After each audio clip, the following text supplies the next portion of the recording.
Saya terima kasih kepada Profesor Dr. Yudi Asidik selaku Ketua Dewan Penasehat Dewan Koperasi Indonesia yang telah memberikan orasi kebangsaan, pidato kebangsaan yang luar biasa, maknanya perlu kita camkan untuk kita realisasikan secara bersama, juga telah hadir dalam siarah tadi pagi di makam Bung Hatta. Terima kasih Ketua Penyelenggara, sahabat saya Dr. Ferry Yulianto atas segala upayanya sehingga acara baik siarah di makam Bung Hatta maupun acara sekarang ini telah berjalan dengan baik. Terima kasih kepada sahabat saya para wakil ketua umum yang terus solid, aktif mengikuti berbagai kegiatan di tengah-tengah kita masih menghadapi badai yang menimpa Dewan Koperasi Indonesia. Terima kasih kepada seluruh pimpinan paripurna atas keaktifannya dan kehadirannya di dalam mengikuti berbagai kegiatan yang telah kita lakukan. Terima kasih Ketua Dekopinwil dan Dekopinda se-Indonesia. Namun hari ini sepertinya kurang sekali yang hadir. Saya monitor tadi hanya kurang lebih 50. Saya tidak tahu apakah ini soal komunikasi. Mudah-mudahan ini hanya karena mereka belum mengetahui adanya Zoom penyelenggaraan acara hari ini sehingga belum ikut. Terima kasih sahabat-sahabat induk-induk koperasi anggota Dewan Koperasi Indonesia. Seperti kita ketahui secara bersama bahwa 75 tahun silam, tepatnya 12 Juli 1947, Wakil Presiden Bung Hatta dan para tokoh koperasi Indonesia menetapkan 12 Juli sebagai Hari Koperasi. Kedatangan Bung Hatta sebagai Wakil Presiden ke Kongres Koperasi di Tasikmalaya, dalam situasi kita masih negara kita masih dalam perang kemerdekaan, tentu membawa misi mulia, yaitu melaksanakan amanat konstitusi pasal 33 ayat 1 Undang-Undang 1945. Karena bertujuan untuk mewujudkan perintah atau amanah pasal 33 ayat 1 Undang-Undang 1945, kehadiran Bung Hatta Tasikmalaya tentu sepengetahuan dan seizin Presiden Soekarno. Mengapa? Karena duit tunggal Soekarno-Hatta adalah pemandu, arah, pelopor, dan penggerak sistem ekonomi koperasi sebagai antitesa terhadap sistem ekonomi kapitalisme yang ditentang habis-habisan oleh para tokoh nasional sejak era pergerakan nasional. Bung Karno menentang keras imperialisme dan kolonialisme di dunia, termasuk di Indonesia, selama beratus-ratus tahun yang digerakkan oleh kapitalisme.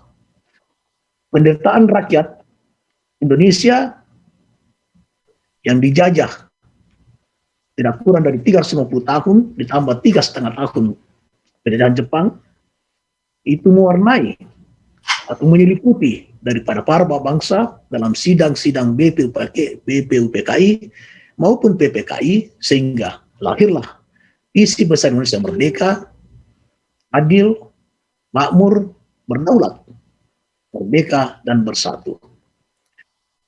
Dan di dalam pembukaan 45 ditegaskan di dalam alinea keempat bahwa memajukan kesejahteraan umum dalam pembukaan Undang-Undang 45 itu tegas. Memajukan kesejahteraan umum tidak mungkin bisa dilakukan oleh orang seorang. Tidak mungkin dilakukan oleh perusahaan yang bersifat individualistis. Hanya bisa dilakukan oleh koperasi. Dan juga telah ditegaskan di dalam Undang-Undang 45 pasal 33 ayat 1. Perekonomian disusun sebagai usaha bersama berdasarkan asas kekeluargaan. Dan juga di dalam Pancasila, sila pertama, yaitu keadilan, sila kelima maksud saya, yaitu keadilan sosial bagi seluruh rakyat Indonesia. Visi, spirit, dan cita-cita Bung Karno dan Bung Hatta difasilitasi oleh Bung Hatta berupa sistem koperasi yang telah ditetapkan seperti saya katakan tadi, yaitu di dalam pasal 33 ayat 1 Undang-Undang 45. Jadi perjalanan Bung Hatta ke Tasikmalaya 2 tahun setelah proklamasi 17 Agustus 1945 membawa misi negara, yaitu menyiapkan pelaksanaan sistem ekonomi koperasi yang diperintahkan konstitusi dengan melibatkan gerakan koperasi. Bung Hatta jauh-jauh hari di masa perang kemerdekaan telah mengumpulkan bersama 500 tokoh gerakan koperasi dari berbagai daerah di Tasikmalaya. Bukan sekedar pemikir dan pejuang koperasi, tapi lebih sebagai representasi negara. Kongres Koperasi pertama yang berlangsung pada tanggal 14 Juli 1947 itu menghasilkan dua keputusan yang sangat bernilai sejarah, yaitu pertama, lahirnya Dewan Koperasi Indonesia sebagai wadah tunggal gerakan koperasi NKRI. Kedua, tanggal 12 Juli ditetapkan sebagai Hari Koperasi Nasional.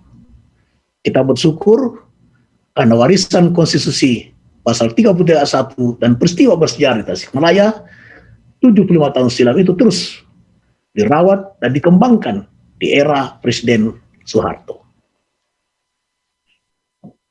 Bukan hanya berlaku undang koperasi dan berbagai peraturan-peraturannya, tapi juga berwujud dalam kebijakan khusus dan program-program nyata pemerintah koperasi di era Orde Lama, di era Orde Baru, yang begitu kuat dan mempengaruhi kehidupan sosial ekonomi masyarakat Indonesia, khususnya di pedesaan.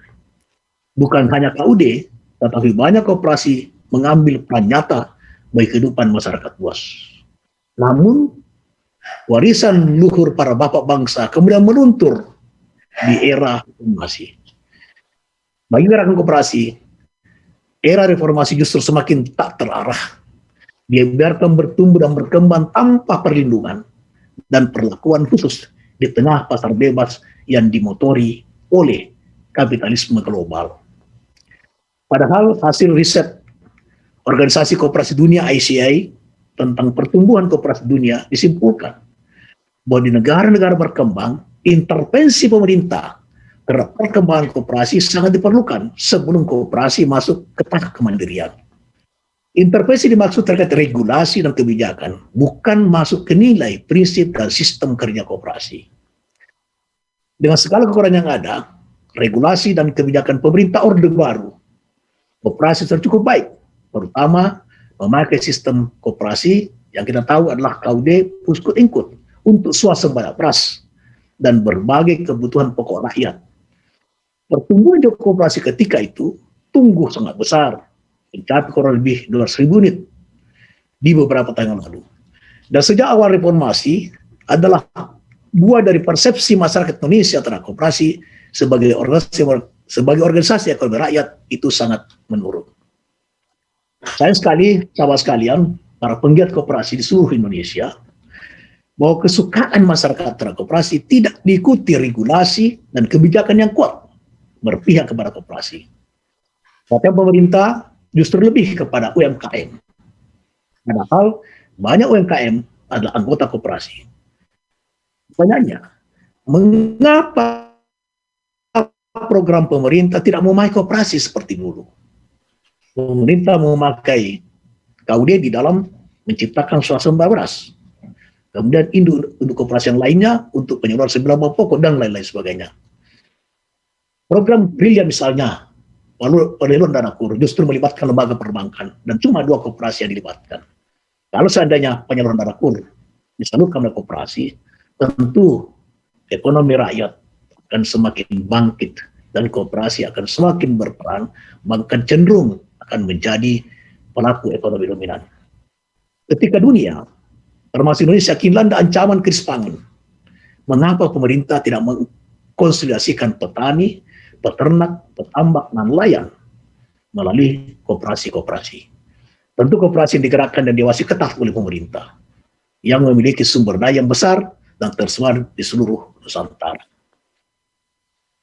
Sahabat-sahabat sekalian, penggerak koperasi di seluruh tanah air. Dari paparan di atas, dari pengalaman di atas, dari kondisi tersebut, maka di Hari Koperasi 12 Juli tahun 2020 ini, saya memberi judul pidato saya, yaitu Gerakan Koperasi Menggugat. Judul ini karena saya terinspirasi judul pledoi Bung Karno, Indonesia Menggugat, tahun 1930 di depan hakim kolonial Belanda di penjara Sukamiskin, Bandung. Bung Karno bersama 2 tokoh PNI lainnya dituduh oleh pemerintah kolonial Belanda telah menghasut rakyat. Benang merahnya begini, Bung Karno dalam pledoinya menggugat sistem kapitalisme sebagai biang dari imperialisme kolonialisme. Bahwa penderitaan rakyat Indonesia selama 350 tahun disebabkan oleh kapitalisme yang mendorong lahirnya imperialisme dan kolonialisme. Hari ini, di hari yang sangat keramat bagi kita, 12 Juli 2022, lewat pidato berjudul Gerakan Koperasi Menggugat, saya selaku Ketua Umum Dekopin menggugat negara dan pemerintah, dan saya mewakili Gerakan Koperasi menggugat negara untuk meluruskan sejarah tentang apa yang diluruskan adalah pertama, perintah konstitusi bahwa perekonomian sebagai usaha bersama berdasarkan asas keluargaan dan bangun saya sesuai dengan itu adalah koperasi. Dulu Undang-Undang 45 yang asli sebelum amandemen bangun usaha yang sesuai dengan pasal 31 adalah koperasi, dan itu tercantum di dalam penjelasan Undang-Undang 45. Kedua, keputusan para tokoh koperasi Indonesia dalam Kongres Koperasi di Tasikmalaya yang menetapkan Hari Koperasi 12 Juli dan pembentukan Dewan Koperasi Indonesia sebagai wadah tunggal Gerakan Koperasi Indonesia untuk meluruskan dua warisan sejarah itu. Saya selaku Ketua Umum Dewan Koperasi Indonesia menyatakan 10 poin penting. Pertama, yang terkait dengan pasal 33 Undang-Undang 1945. 1. Kembalikan pasal 33 ayat 1 yang asli dengan memasukkan kata koperasi di dalam batang tubuh pasal 33. Kalimat penjelasan bahwa usaha koperasi sesuai dengan itu anak koperasi tidak dapat dipisahkan dari bunyi ayat 1 yang berbunyi perekonomian sebagai usaha bersama berdasarkan asas kekeluargaan. Gerakan Koperasi Indonesia menegaskan bahwa penghapusan penjelasan pasal 33 ayat 1 lewat amandemen adalah pangkal dari ketidakjelasan arah pembangunan koperasi di negeri ini. Oleh karena itu, tentu perjalanan tidak mudah. Mudah-mudahan begitu ada sidang umum MPR yang melakukan amandemen, maka saya mengajak seluruh penggiat koperasi di seluruh tanah air untuk mari kita bangkit mendatangi gedung MPR. Seluruh anggota, kalau perlu 100 juta anggota, 33 juta maaf, 100.000 orang usaha koperasi, kita mengepung DPR, MPR untuk menyampaikan aspirasi ini sehingga badan usaha koperasi masuk dalam batang tubuh Undang-Undang 45. Yang kedua, pemerintah dan DPR segera menyusun dan menerbitkan Undang-Undang Sistem Perekonomian Nasional sebagai penjabaran pasal 33 Undang-Undang 145. Ketiadaan Undang-Undang Sistem Perekonomian Nasional telah menyebabkan puluhan undang-undang sektoral tumpang tindih. Upaya negara, pemerintah, dan DPR menerbitkan Undang-Undang Omnibus Law hanya bersifat pemadam kebakaran atas tumpang tindihnya dan sama sekali tidak menyentuh substansi dari amanat pasal 33 Undang-Undang 145. Ketiga, segera mengesahkan RUU Koperasi yang baru sebagai payung hukum yang memadai dan sesuai dengan tuntunan kebutuhan dalam rangka pembangunan koperasi Indonesia. Undang-Undang 45 tahun 92 sudah tidak relevan lagi dengan tuntutan kemajuan. Dan karena itu, RUU yang sudah dibahas DPR dan pemerintah di akhir tahun 2019 agar segera disahkan. Karena RUU yang telah dibahas tersebut telah memadai untuk mengantisipasi segala kebutuhan tantangan yang dihadapi oleh Gerakan Koperasi Indonesia. Keempat, pembinaan koperasi oleh negara, pemerintah dan DPR bersifat setengah hati. Beberapa fakta berikut menjadi indikasi. Kementerian Koperasi bukan lembaga teknis yang bisa mengeksekusi dan tidak memiliki kaki hingga ke level kabupaten kota. Anggaran Kemenkop tak sampai 1 triliun untuk usaha rakyat karena negara tersebar di 17 kementerian dan lembaga. Perhatian negara terhadap BUMN sangat besar. Misalnya kalau BUMN mendapat dana penyertaan modal negara, BUMN mengapa koperasi tidak? Lembaga penjaminan simpanan khusus koperasi tidak ada. Ini ada apa? Siapa yang bermain? Fakta hari ini sejumlah koperasi mengalami gagal bayar uang anggota dan bangkrut. Beberapa waktu yang lalu kami menerima beberapa kelompok yang tergabung dalam anggota Koperasi Sejahtera Bersama yang berada di Bogor. Saya menerima bersama Wakil Ketuamu, Mas Agung, Pak Sukri. Mereka telah menyampaikan penderitaannya atas salah kelola koperasi Pampinja tersebut. Dan itu merugikan anggota yang bernilai triliun, bukan ratusan miliar, tapi triliun rupiah. Kenapa dan kemana Kementerian Koperasi? Apa yang telah dilakukan dan bagaimana jalan keluar? Semua yang sangat besar. Dan insya Allah dalam waktu yang singkat, Dekopin harus membahas ini untuk mencari jalan keluar terhadap apa yang dialami oleh anggota Koperasi Simpan Pinjam Sejahtera Bersama. Ekonomi nasional berbasis ekonomi rakyat harus dikonsolidasikan secara sistematis, struktural, dan masif, lintas sektoral dengan melibatkan gerakan koperasi. Yang kedua, gugatan yang kedua terkait gerakan koperasi. Untuk melindungi nilai dan prinsip-prinsip koperasi, serta menjaga kedaulatan dan otonomi gerakan koperasi, maka gerakan koperasi Indonesia mendesak, satu, pemerintah pusat daerah harus melibatkan Dekopin, Dekopin wilayah dan Dekopinda sebagai lembaga gerakan dalam penyusunan regulasi, kebijakan, dan program strategis baik kebijakan koperasi di tanah air. Kedua, pemerintah segera mengesahkan anggaran dasar Dekopin hasil Munas 2019 di Makassar. Ketidaktegasan pemerintah mengeksekusi putusan Munas Makassar yang diperkuat oleh putusan negeri Makassar yang berkekuatan hukum tetap, sumber kekacauan organisasi Dekopin yang berdampak pada konsolidasi ratusan ribu koperasi air tidak berjalan sebagaimana mestinya. Ironisnya lagi, pemerintah sebagai regulator hari-hari ini memposisikan diri sebagai lembaga gerakan seperti tergambar pada surat edaran tentang peringatan Hari Koperasi 12 Juli. Padahal Harkopnas jelas-jelas bukan hari Kementerian Koperasi, tapi Harkopnas adalah harinya Gerakan Koperasi Indonesia, harinya para penggiat koperasi, bukan harinya para PNS koperasi. Yang saya maksud adalah bukan harinya pegawai negeri yang berbakti di Kementerian Koperasi. Yang ketiga, pemerintah harus segera membersihkan gerakan koperasi Indonesia dari intervensi kekuasaan maupun kepentingan kelompok-kelompok tertentu atau yang mempolitisasi daripada Dewan Koperasi Indonesia.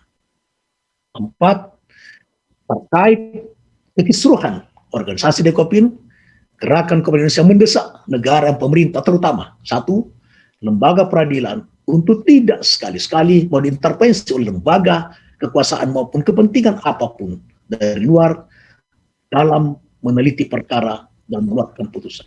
Dua, lembaga DPR agar tidak jadikan alat oleh kekuasaan maupun partai politik untuk melegitimasi dan mengkampanyekan oknum dan kelompok tertentu yang mengatasnamakan Dekopin seperti yang ditunjukkan oleh Komisi 11 dan Kemenpok yang menghadirkan oknum yang memproklamasikan diri sebagai ketua umum Dekopin.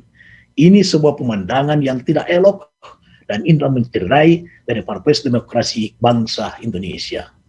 Setelah kami lacak, ternyata ketua panjanya adalah dari sumber yang sama, dari suatu partai yang sama.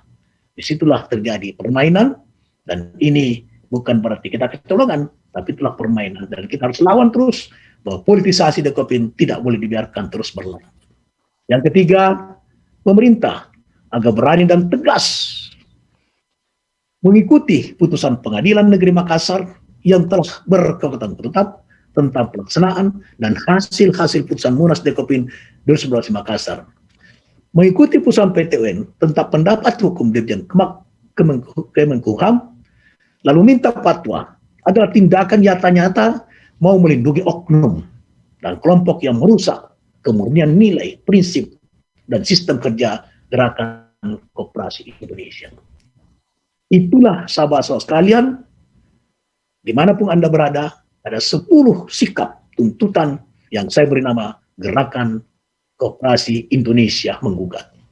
Itulah pidato saya hari ini, mudah-mudahan bisa dicamkan, dilaksanakan oleh seluruh penggiat koperasi, khususnya Dekopinwil, Dekopinda di seluruh Indonesia. Demikian pidato Gerakan Koperasi Indonesia Menggugat. Saya sampaikan secara terbuka kepada segenap komponen bangsa sebagai panggilan sekaligus kewajiban sejarah untuk meluruskan sejarah dan mengawal kemurnian nilai, prinsip, dan cita-cita perjuangan Gerakan Koperasi Indonesia. Kepada segenap struktur dan anggota Gerakan Koperasi Indonesia, saya mengucapkan selamat Hari Koperasi ke-75. Semoga Tuhan Yang Maha Esa senantiasa melindungi, menuntun, dan membimbing usaha-usaha kita melaksanakan amanat Pasal 33 Undang-Undang 45 untuk mewujudkan cita-cita bangsa dalam sila kelima Pancasila, keadilan sosial bagi seluruh rakyat Indonesia. Dirgahayu Koperasi Indonesia ke-75. Maju terus, pantang mundur. Wabillahi taufiq wal hidayah. Wassalamualaikum warahmatullahi wabarakatuh. Om Santi Santi Santi Om.